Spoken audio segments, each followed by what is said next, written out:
Boa tarde a todos.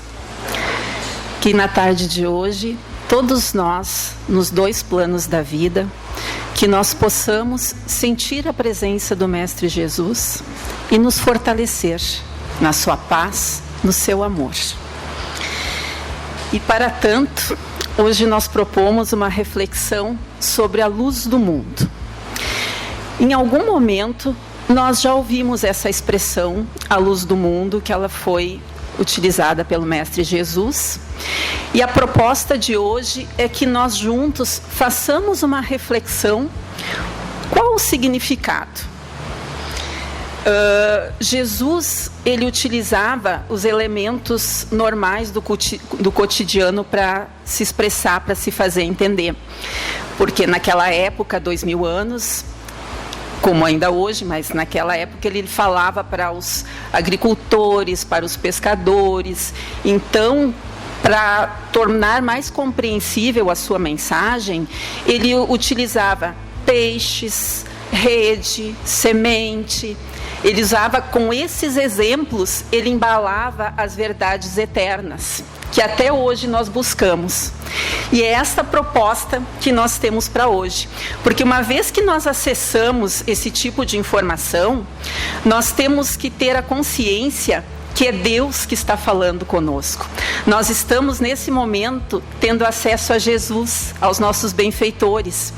Então, mesmo que nós pegamos um texto bíblico, que nós façamos uma leitura mecânica, e nós façamos uma interpretação literal, ela vai nos tocar de alguma forma. Alguma interpretação nós vamos fazer e vai nos preencher. Por quê? Porque é Deus que está falando conosco. E quanto mais nós aprofundamos nesse estudo, mais nós vamos ter o entendimento e mais nós vamos nos sentir completos, preenchidos, esclarecidos, vamos ter um norte. Porque assim como nós somos diversos, nós procuramos situações e entendimentos diversos. E quando nós somos tocados pelo Cristo, nós temos esse entendimento, o apoio, o amparo, mas para isso nós temos que ter a nossa sensibilidade mais aguçada para perceber. Porque muitas vezes nós nos sentimos sós, mas o Cristo, Deus, ele está se manifestando dioturnamente. 24 horas por dia nós estamos sendo amparados. Só que nós temos que perceber a sutileza desta presença.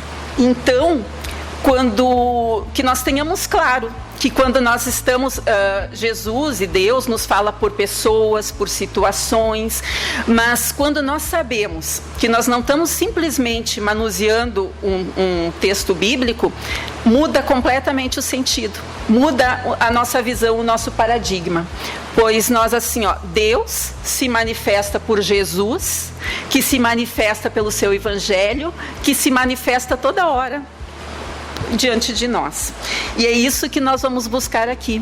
À medida que nós vamos estar cada um fazendo a sua reflexão, cada um de nós vai estar sendo atendido nas suas necessidades.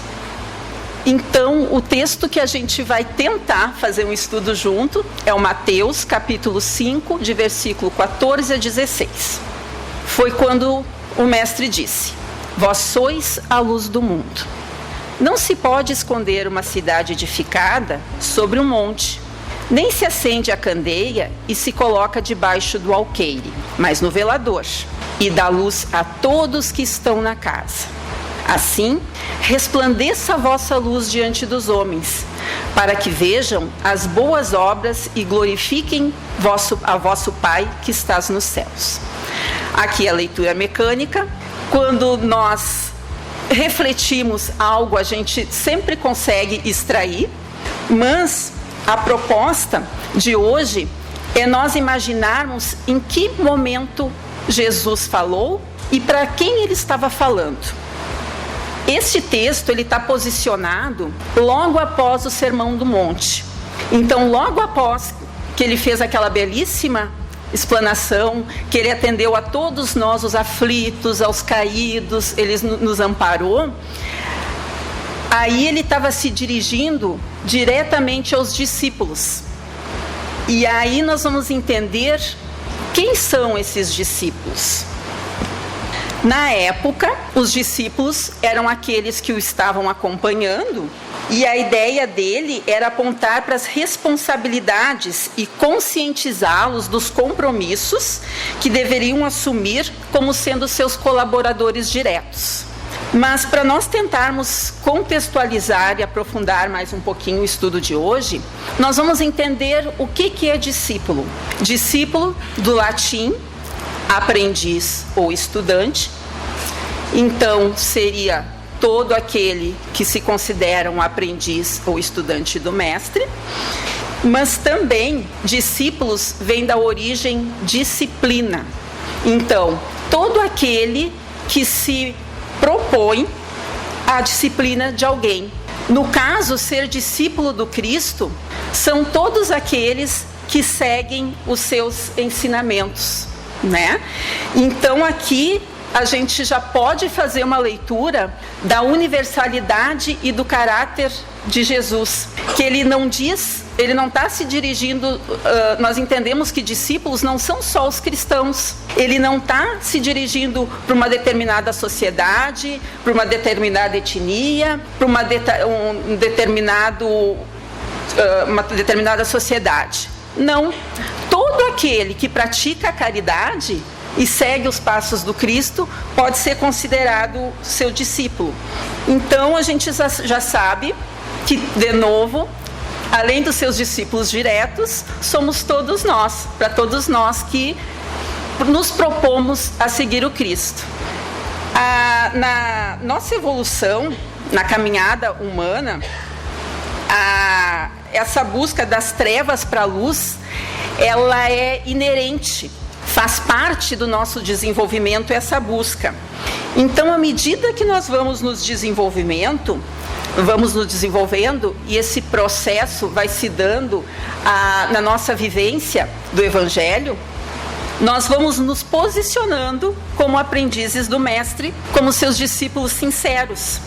E neste caso, nós seremos refletores com maior ou menor intensidade da luz soberana que irradia em plenitude do nosso próprio Cristo, né? Então, nós já vamos tendo entendimento aqui, que ele falou, vós sois a luz do mundo, estavam se dirigindo para os discípulos, que somos todos nós, que se estamos aqui agora, nós estamos buscando esse entendimento, essa vivência. Não se pode esconder uma cidade edificada sobre o monte. O que ele quis dizer nesse versículo? Que uma vez que nós iniciamos esse processo de busca da luz, essa luz é o nosso autoconhecimento, a nossa autoiluminação. Quando nós vamos reacendendo essa luz divina, ela reverbera no nosso íntimo e nós vamos espalhando de forma natural. Por isso que diz que não se consegue esconder uma cidade edificada, ela está brilhando lá. E no nosso caso, o que seria? À medida que nós vamos acessando essa luz divina, essa luz, que são as luzes das virtudes do Cristo, ela vai iluminando a nossa escuridão, que são as nossas imperfeições. E a gente vai gradualmente modificando e nós vamos influenciando e vamos sendo influenciados. Nós sempre somos influenciados e vamos influenciando. Mas quando nós estamos irradiando a luz, é diferente, né? E as pessoas percebem. Por exemplo, quem veio aqui hoje pela primeira vez? Daqui a pouco vem uma segunda, vem uma terceira, vem por 1 ano, vem por 2 anos e vai mudando o comportamento e traz mais alguém. É uma mudança, um autoconhecimento que vai se dando de uma forma natural.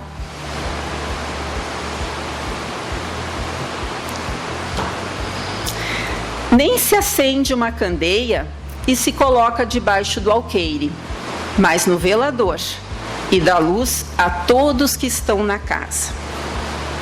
Então, Jesus está comparando, como eu já vinha dito, os seus ensinamentos que são as suas virtudes, a sua luz divina, que vai afugentar as nossas trevas, que são as nossas imperfeições. Então, se nós fizermos uma leitura dessa passagem, quando nós vivenciamos a doutrina espírita e acessamos, eu estou falando doutrina espírita porque nós estamos aqui numa casa espírita, mas como nós já vimos o caráter universal, nós podemos acessar essa luz em qualquer ambiente que esteja se vivenciando o Evangelho do Cristo. Mas no caso da doutrina espírita, ela nos esclarece, essa luz do esclarecimento, quando nós acessamos, ela nos alivia em vários aspectos. Uma grande porta de entrada para a casa espírita é a reencarnação. Quando nós perdemos um ente querido, que nós dissemos quando ele desencarna, mas nós entendemos, se nós não estamos numa casa espírita, que ele morreu.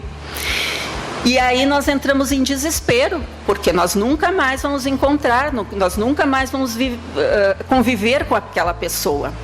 Mas quando nós temos esse esclarecimento, quando nós temos esse acesso, que é até breve, que esse nosso pai, nossa mãe, nosso filho, nosso amigo, aquela pessoa que a gente pensou que nunca mais ia ver, ela continua viva. Não só nos nossos corações, porque sim, continua, mas continua em outra dimensão, que é na espiritualidade. E aí a gente vai tendo mais informação que lá é que é o nosso local realmente, que nós estamos aqui no plano terrestre, que é para o nosso aperfeiçoamento, que faz parte do nosso desenvolvimento. Esse é um dos aspectos que, à medida que nós entramos em contato com a doutrina espírita, nós vamos nos esclarecendo. E aí já pode ir alinhando com a pluralidade dos mundos habitados, o intercâmbio espiritual, quando há possibilidade, se tem merecimento, pode-se até receber notícias, enquanto se está aqui, como o Chico dizia, Chico Xavier, que o telefone toca de lá para cá, mas sim, podemos ainda ter notícias desse ente querido que está lá. E quando nós vamos sabendo disso, isso nos alivia enormemente o nosso sofrimento. A saudade, ela vai se manter, mas vai ser mais serena, não vai ser tão doída.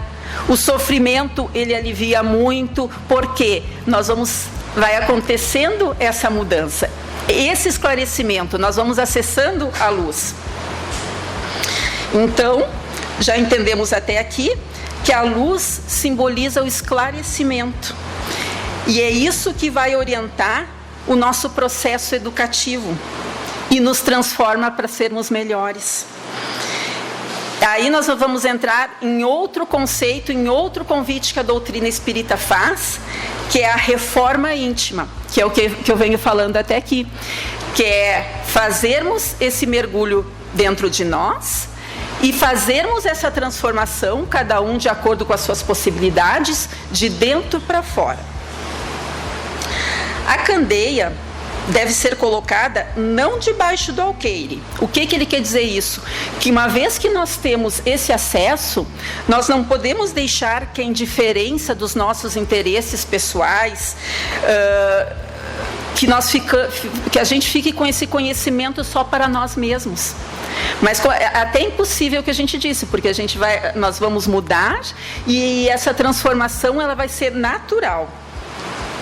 Claro que cada um de nós vai acessar de acordo com as suas possibilidades, de acordo com o seu momento, porque é muito bonito dizer luz, mudança, transformação, só que isso causa dor e sofrimento, porque nós temos que ter a mudança. E mesmo que nós estamos, às vezes, em situações que dependem de nós, que são difíceis, nós não conseguimos mudar, porque nós temos medo do novo, nós temos assim, é muito confortável, para ter mudança nós temos que renunciar, Por exemplo, para estar aqui nessa tarde calorosa, a gente podia estar em casa, no ar-condicionado, comendo um sorvete, na praia, tomando um chimarrão com um amigo, mas não, a gente vem aqui, a gente renunciou. Mesmo que é por algo melhor, mas assim, até quando se fala renúncia, a gente pensa sempre que é sofrimento. É um sofrimento por causa da mudança. Mas depois que nós temos essa atitude, que vai ocorrendo essa transformação, a gente vê que ela é melhor. Mas causa dor, e aí nós já podemos alinhar um outro conceito da doutrina, que quando nós conseguimos acessar, ele é muito transformador, que é o da fé ativa. Porque quando nós falamos fé, o que é fé? Todo mundo fala, é acreditar. É acreditar, sim. Eu acredito que Deus existe. Mas a fé ativa, eu confio. E eu confio em Deus. Então, quando eu estou confiando em Deus, eu estou confiando nos desígnios. E os desígnios dele é aquela situação difícil que eu estou vivendo, que é muito dolorida. Mas é um resultado da minha plantação. Eu tenho que confiar em mim e ter essa atitude, esse movimento. E tenho que confiar no outro. Porque às vezes tem pessoas à nossa volta que vão dizer: Roberta, tu é capaz, vai e faz. E eu penso que não, e eu não confio em Deus, não confio em mim, não confio no outro.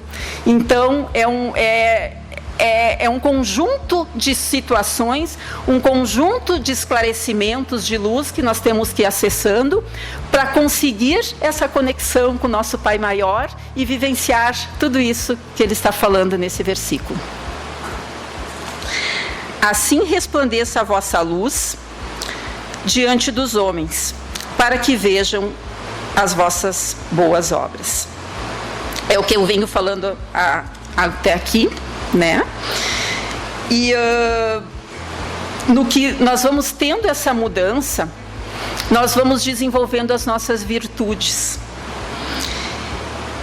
E à medida que nós vamos desenvolvendo, nós vamos olhando mais para o outro, deixando de lado um pouco o nosso egoísmo, o nosso egocentrismo, e vamos praticando a caridade. Também é uma outra coisa que a gente tem que refletir, uma outra virtude, porque a gente fala muito caridade, muito simples. Poderíamos ficar um final de semana falando sobre o que é caridade, porque o primeiro que vem na cabeça, a gente limita muito a caridade à doação material. É necessário, sim, o pão, o teto, a vestimenta, mas quando eu estava fazendo esse estudo, eu acessei um material do Emmanuel na Vinha de Luz, que é uma obra complementar, onde ele traz, que é uma obra que ela foi psicografada pelo Chico Xavier, pelo Emmanuel, que é o seu mentor, onde ele traz, como eu estou fazendo aqui, versículo por versículo, e vai fazendo a leitura.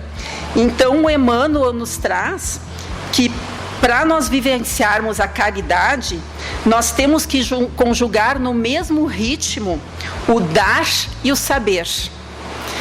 Porque quando nós estamos acessando a luz, nós estamos adquirindo conhecimento. E como nós vimos, tem que resplandecer. Nós não podemos ficar egoístas, orgulhosos e detentores desse saber. Mas então a caridade não é só material, ela é a gente distribuir o conhecimento e saindo do nosso egoísmo, do nosso orgulho. Sempre quando nós falamos em caridade, nós pensamos quem que eu vou ajudar, quem que eu vou dar algo. Nós nunca pensamos que nós somos aqueles que estamos precisando de algo e precisando ser ajudados, né? Então, é um detalhe muito pequeno, mas que muda completamente o olhar. E todas essas reflexões, todos esses movimentos, a gente vai fazendo à medida que nós vamos tendo acesso a essa luz divina, a esse conhecimento. Nós ainda podemos interpretar o Brilha a Vossa Luz, fazendo um link com a doutrina espírita, no Livro dos Espíritos, a questão 217. E do caráter físico de suas existências pretéritas. Conserva o espírito traços nas suas existências posteriores? Nós pegamos aqui só um trechinho da resposta, um recorte, para conseguirmos alinhar com o que a gente está tentando trabalhar aqui. Aí fala assim: pelo que é verdadeiro dizer-se que os olhos são o espelho da alma, e isto é, que o semblante do indivíduo lhe reflete de modo particular a alma. Então, como nós estamos falando aqui em transformação, em conviver, em mudança, então, em autoconhecimento, então a gente vai perceber que nos encontros dos olhares é muito mais quando nós estamos convivendo com as pessoas e trocando os olhares. Todas as dinâmicas das nossas relações, elas se dão através dos olhares. É pelo nosso olhar que nós estabelecemos ou não uma relação. Quando começamos a paquerar, a namorar, né, de longe, que a gente dá uma olhadinha, vê se vai poder chegar ou não, né? Ou quando a gente não vai com a cara dessa pessoa, porque é o que está, como eu trago a minha carga de todas as existências, o santo não bateu, que a gente diz, então não vai ter aproximação. Então, esse é uma boa estratégia para eu me conhecer. Eu consigo olhar nos olhos das pessoas? Quando eu estou socialmente, eu sinto o meu olhar acolhe, as pessoas vêm falar comigo me olhando nos olhos, eu permito isso ou eu baixo os olhos porque dentro de mim eu penso que eu não sou digna de olhar nos olhos das pessoas, porque nós julgamos a nós e os outros, às vezes muito rigorosamente, e às vezes nós estamos nos colocando uma culpa que não é por isso. Aí a gente volta lá para a fé ativa, em confiar no que o outro diz, em confiar em Deus, mas eu me percebendo como o que o meu olhar expressa, ou o que o olhar do outro expressa, nos olhares nós percebemos as necessidades ou dificuldades minha e dos outros. Então, que nós possamos ter a consciência que na troca de olhares há uma movimentações de fluidos que revelam o nosso íntimo. Porque um olhar de amor, de compaixão, de acolhimento, vai ser completamente diferente de um olhar de ódio, de desdém, de escárnio, né? E como eu falei antes, que se estabelecem todas as relações. Por exemplo, para dar um exemplo prático, uma mãe que tem 2 anjinhos em casa, 2 meninos, a coisa mais querida. E aí aparece quebrado o vaso de cristal que ela herdou da mãe dela. E eles dizem, não fui eu, foi ele, não fui eu. E ela está indignada, lançando olhares de raiva, ela junta os cacos e daí ela chama. Venham cá os 2. E agora me diz, quem foi? Foi tu? Foi tu? Na hora ela vai saber, né? E assim, tantas outras situações que quando nós chamamos e olhamos olho a olho, quando nós nos propomos a esse olhar, esse encontro de almas, nós vamos nos conhecendo e conhecendo quem está na nossa volta. Porque os nossos olhos, eles falam de nós e nos representam. E tem uma outra literatura, que é o livro Paulo e Estevão, que é a psicografia de Chico Xavier, de novo pelo espírito de Emmanuel, porque ele era o mentor do Chico, né? É um livro lindo, belíssimo, que ele tem várias narrativas, inclusive é a história do Paulo de Tarso, então desde quando ele era Saulo e fez a sua conversão. Então, explica bem isso que eu estou querendo dizer aqui, se eu não estou conseguindo me fazer entender. Recomendo que leiam o Paulo e Estevão, mas nem aí que eu quero chegar. Ele é muito rico, esse livro, e entre as várias narrativas do Paulo e o Estevão, tem várias passagens em que o Emmanuel, inclusive o Emmanuel faz parte desse livro, é uma das encarnações dele, que era o senador Públio Lentulus. Ele tem um encontro com o Cristo, que o Cristo faz a ele o mesmo convite que ele está nos fazendo aqui hoje, que é: vem e me segue. Não vou dar spoiler, eu não vou falar. Se vocês querem saber se ele aceitou ou não, leiam o livro, que é maravilhoso. Mas, além de tudo isso que tem uma carta que descreve Jesus. Só essa parte vale também, porque é lindo. A gente vê o Cristo, tem um encontro, é muito bonito. Mas nesta carta, a pessoa que está descrevendo diz que o olhar do Cristo faz estremecer. Então, todo aquele que cruza o caminho do Cristo, a gente vê nas passagens que a gente lê na Bíblia, se convertia, a maioria das vezes se convertia na hora e saía seguindo, né? Os que não aconteciam poderiam sair até brabos, mas saíam modificados. Mais tarde eles saíam mobilizados e mais tarde eles iam fazer. E o seu magnetismo é tão grande que até hoje ele está nos envolvendo, está nos convidando, está nos envolvendo. Basta que nós afinemos essa nossa sensibilidade e aceitamos o seu convite, né? Aí tem ainda, falando a respeito do olhar, o Alberto Almeida, que é um palestrante espírita, escritor, médico homeopata, ele é psicoterapeuta. É que o que estamos tentando fazer aqui, que a gente explicou que é a luz, agora estratégias para esse autoconhecimento e que nós possamos nos dar conta do que nós temos que fazer, qual o movimento, qual é a atitude. Então, são vários recursos, né? Então, ele comenta que essa busca pela luz é instintiva no ser humano. Nós queremos o conhecimento, nós queremos nos desenvolver. E muitas vezes nós temos a impressão que se nós vamos encontrar alguém que nós vamos nos sentir completos, que esse alguém vai nos trazer tudo aquilo que a gente busca, a felicidade, a completude, que eu só vou ser feliz quando eu tiver a luz dos olhos de alguém brilhando de amor para mim.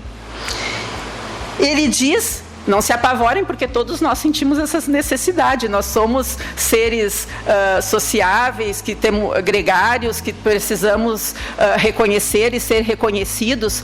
Mas o que ele está tentando dizer aqui, que quando eu sinto muito forte essa necessidade, que eu penso que eu só vou ser feliz e pleno quando eu tiver alguém, é um indício que eu estou precisando fazer essa minha auto-iluminação, que eu estou precisando estabelecer essa luz dentro de mim. Então ele diz que é uma necessidade de dentro que eu estou buscando fora.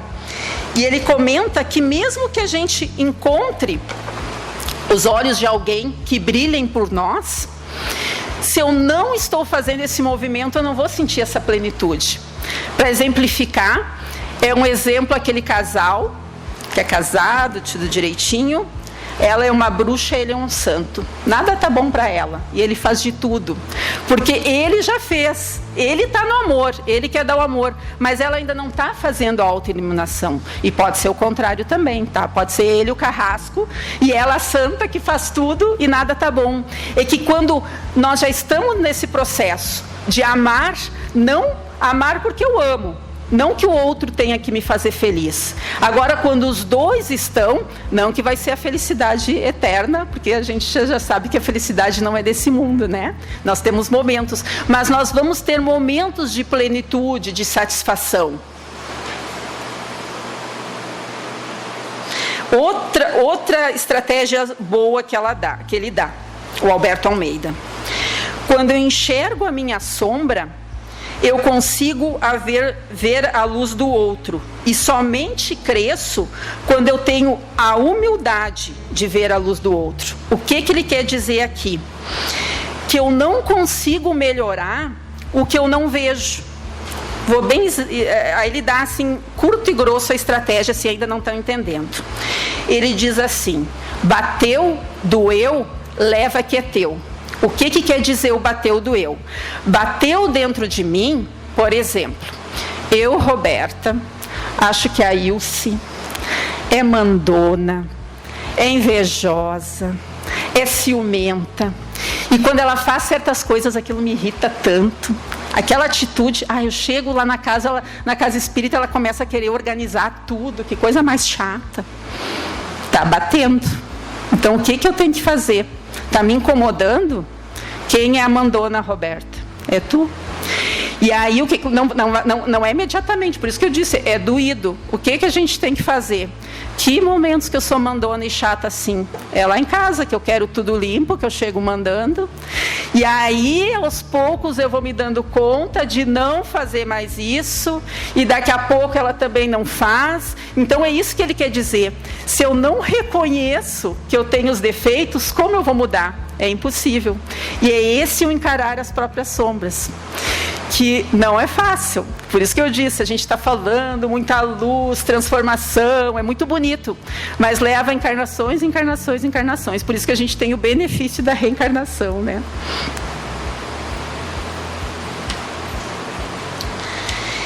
E glorifiquem a vosso Pai que está nos céus. Então, vamos fazer aqui uma recapitulação do que a gente chegou até aqui. Então, quando ele estava falando essa passagem, ele estava falando para nós, os discípulos somos nós que nos propomos a seguir o Mestre, seguindo os seus ensinamentos. A luz é a luz do conhecimento. O convite é essa transformação de dentro para fora, burilando as nossas imperfeições, desenvolvendo as nossas virtudes. Então, o convite de Jesus fazer brilhar a nossa luz é esse processo interno, para que as pessoas identifiquem o nosso Pai maior, Deus em nós, né? E aí a gente pode pensar de tantas estratégias aqui, mas tem a mais simples e que está ao nosso alcance, que é a prece. E que é uma outra coisa que é um hábito a ser desenvolvido e que parece que é simples, mas também não é. Porque é a tal da renúncia, a tal da disciplina, porque há quem diga que a nossa mente ela é que nem um macaco maluco. Ele não é só um macaco, ele é maluco, porque ela pula muito rápido, desordenado, de galho em galho. Porque a gente quer se propor a fazer a prece, assim, pelo menos quando eu acordo de manhã e pelo menos de noite, né? De noite eu penso que é pior ainda, porque daí a gente assim, vou elevar meu pensamento, aí já pulou. Nem elevei ainda, já pulou. Mas será que eu fiz tal coisa? Será que eu deixei preparado? Não, eu estava rezando. Vou elevar meu pensamento. Então, é um movimento que exige a disciplina da gente. No começo, eu fazia muito, lia em voz alta. Pelo menos, comecei em voz alta. E até o Paulo Estevão, que eu recomendei aqui, ele é lindo, mas tem partes que são assim, as pregações são na íntegra. Então, aquelas eu ligo em voz alta direto lá em casa. Porque requer a disciplina mesmo, não é fácil. Só que depois que a gente vai pegando o gosto e consegue fazer a conexão e percebe o amparo e não nos sentimos mais desamparados, não sentimos mais que estamos sós, a gente usa esse recurso o dia todo. Porque outra coisa que é normal, nós somos instáveis. Nós não somos assim, acordei bem e hoje o dia todo bem. Não. Acontece daqui a pouco alguma coisa que baixa o meu padrão, então eu tenho que me dar conta. Se eu não consigo fazer a prece ainda, pego o livrinho e leio. Já vou estar cortando aquele padrão, né? Então, só resgatando aqui, e glorifiquem a vosso Pai que estás nos céus, para que nós possamos manter essa conexão, no mínimo a prece e a oração a gente tem que conseguir fazer. E aí, já nos encaminhando para o encerramento, nós podemos ainda, um outro recurso, uma outra forma de nos conectar, nós podemos nos conectar com o Pai a qualquer momento, mas se a gente sabe as estratégias é melhor, né? E aí nós vamos para o livro dos Espíritos de novo, a questão 649, em que consiste a adoração? E é o que eu vinha falando aqui. Na elevação do pensamento a Deus. Deste, pela adoração, aproxima o homem à sua alma. Aí tem uma explicação da lei de adoração de um outro palestrante espírita, que é o Haroldo Dutra Dias, que quando ele estava explicando a lei de adoração, eu achei assim, muito bom esse exemplo que ele deu. Ele nos trouxe que se é lei, é uma norma. Todos nós adoramos algo ou alguém, né? Ninguém escapa. Até o ateu vai adorar. Não vai ser a Deus, mas ele adora. É lei, é a lei de adoração. Então ele deu um exemplo assim. Os adolescentes, quando adoram um ídolo de rock, ele vai começar a se vestir igual, canta muito as músicas. Ele, daqui a pouco, esses cantores de rock, eles são formadores de opiniões. O que o cara expressa e pensa, ele vai também estar admitindo como um conceito dele. Então vai ficar claro, assim, para a gente que não está tão por dentro dos ídolos atuais, mas na época do Michael Jackson, o mundo todo tinha Michael Jackson e a gente reconhecia ele, né? Pela roupa, pelo jeito, todo mundo dançando igual. E não é só assim. Por exemplo, ele traz o exemplo de quem adora as substâncias químicas. Aquela pessoa que bebe demais ou que usa drogas. Fica evidente no olhar, na pele, no caminhar, no jeito, quando ela está completamente tomada pela droga. Mas não só um exemplo negativo. Vamos pensar a pessoa que é muito fitness. De longe tu já vê o corpo sarado, já sabe, esse aqui se cuida. Então o que ele diz? Que nós nos transformamos naquilo que adoramos. Mas aí é onde a gente quer chegar. Imagina quem adora a Deus. Se nós conseguirmos expressar que nem o jovem expressa Deus, que nem aquele que é o adicto que expressa o seu desejo pela substância. Se nós conseguimos expressar a nossa conexão com Deus, né? Nós vamos conseguir despertar essa divindade adormecida em nós e a oportunidade de colocar em prática tudo o que nós viemos falando até aqui. Então, à medida em que nós vamos ser o Evangelho em movimento, que é esse o convite que ele fez, se por acaso, porque assim, nós estamos em patamares diferentes da evolução. E às vezes a luz pode cegar, às vezes pode ser muita informação. Pode que eu falei de estratégia e daqui a pouco não fez sentido nada para ninguém aqui, né? Mas no mínimo que nós possamos entender que ser a luz do mundo é nos propor essa transformação, esse autoconhecimento, essa autoiluminação. E à medida que nós vamos fazendo esse movimento, vai nos gerando saúde, paz, compaixão, caridade, bondade, ternura. E vai minimizando as nossas imperfeições, que é a intolerância. Hoje nós brigamos nas redes sociais, né? Que se a gente conseguir de fazer isso, pelo menos, a gente briga com os familiares na rede social. A indiferença, o preconceito, a inflexibilidade. Nós somos tão inflexíveis que nós possamos conversar, nós não queremos dialogar, nós queremos que o outro siga e tenha a convicção daquilo que a gente tenha, mas que nós possamos ouvir o que o outro quer nos dizer. E, de repente, nos possibilitar a nós mudarmos, né, que haja uma troca, porque hoje a gente não faz esse diálogo. Um quer convencer o outro a acreditar naquilo que ele acredita, mas não é assim. Que possamos voltar a conversar, a dialogar, né?